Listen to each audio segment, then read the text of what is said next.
Hello，大家好啊！今日想同大家分享一件咧好搞笑嘅嘢咧。你哋有冇覺得搭地鐵嘅時候，搭下地鐵，咦？點解覺得涼浸浸嘅？係條褲下面涼浸浸喎。咁你第一時間當然會諗冷氣，我着得少，定係今日倫敦嗰個天氣係特別凍啊？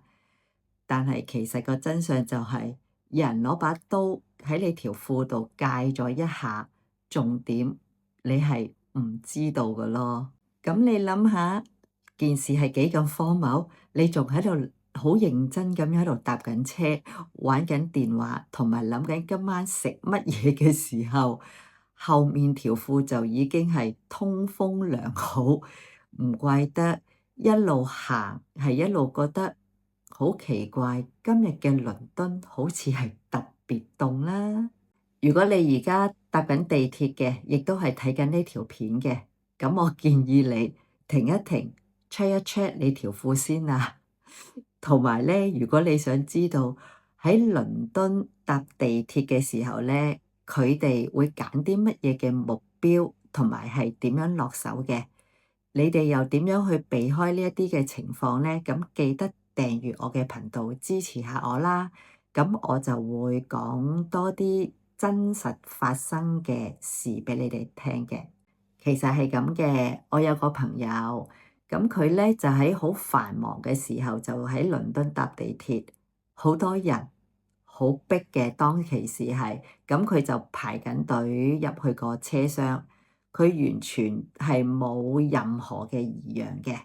咁佢直到返到屋企咧，佢屋企人先至同佢講咗一句：你條褲做乜嘢啊？點解後面穿咗嘅？咁嗰陣佢先至知道喺佢個褲袋嗰個位置咧，俾人哋用刀係界咗一條好長嘅嗰個罅喺度咯。咁會好多人會問啦，戒刀嚟噶喎，點會冇感覺啊？其實就係原因好簡單，冬天着咁多衫，咁人亦都多，車廂又好鬼嘈啦，咁又咁鬼繁忙。咁你諗下嗰陣時根本喺後面發生乜嘢事咧？你完全係唔會知道㗎，只係可能覺得好逼，同埋係好多人嘅啫。其實佢哋咧都唔一定係即刻攞你嗰個銀包㗎，佢哋係會先用把戒刀嚟到戒開你褲袋嗰個位置，等你繼續行，繼續喐。咁如果你嗰個褲袋後面有個銀包嘅，你行嗰陣咧，咁你成個銀包就會跌咗落地下，所以你根本係唔會知道㗎。咁所以佢返到屋企都完全係唔知道發生咩事咯。係啊，我朋友完全係唔知道發生咩事。佢屋企人同佢講：你條褲穿咗個窿喎，佢當其時先知道嘅啫。我就唔係講倫敦好與唔好啊，只係老實講一句。而家嘅倫敦咧，係真係多咗好多呢一啲嘢嘅發生。咁我之前亦都講過，發生喺我身上搶我嘅電話啦。咁我亦都喺唐人街見到即係偷人個銀包啦。咁而家亦都發生咗喺我朋友身上，戒佢條褲。只不過我朋友個後邊個褲袋係冇個銀包喺度，佢哋攞唔到，只係戒咗一好大條罅喺度咯。咁只可以講大家係要好小心啦，因為而家真係倫敦嗰個治安係好一般嘅，係講真嘅。我真係唔係嚇你哋嘅，不過就只係想你哋係留意多啲啦。咁你哋亦都可以將個袋係擺喺前邊啦。我就一定係用斜孭袋嘅，我自己出倫敦係啦。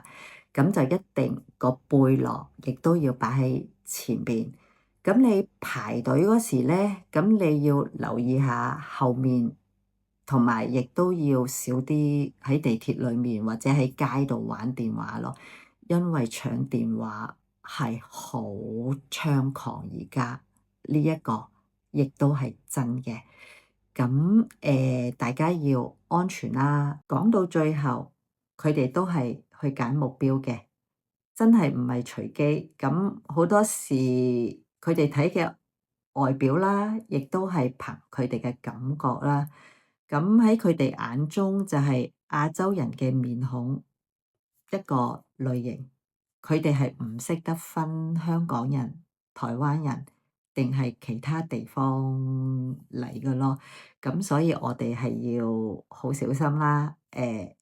我係 share 俾大家知道啦，咁亦都發生咗我朋友呢一件咁搞笑嘅事，返到屋企先知道俾人哋戒咗條褲一下，仲要喺條街行咗好耐，涼浸浸咗好耐，佢返到屋企先知道，真係都覺得幾好笑，幾搞笑，係啊，咁 share 俾大家知道啫。好啦，咁我哋下條片再見啦。咁如果你中意呢條片嘅，或者中意我嗰個 channel 嘅，記得訂閱支持下我啦。我會再分享多啲英國唔同嘅趣事俾你哋知道嘅。好啦，下條片再見，拜拜。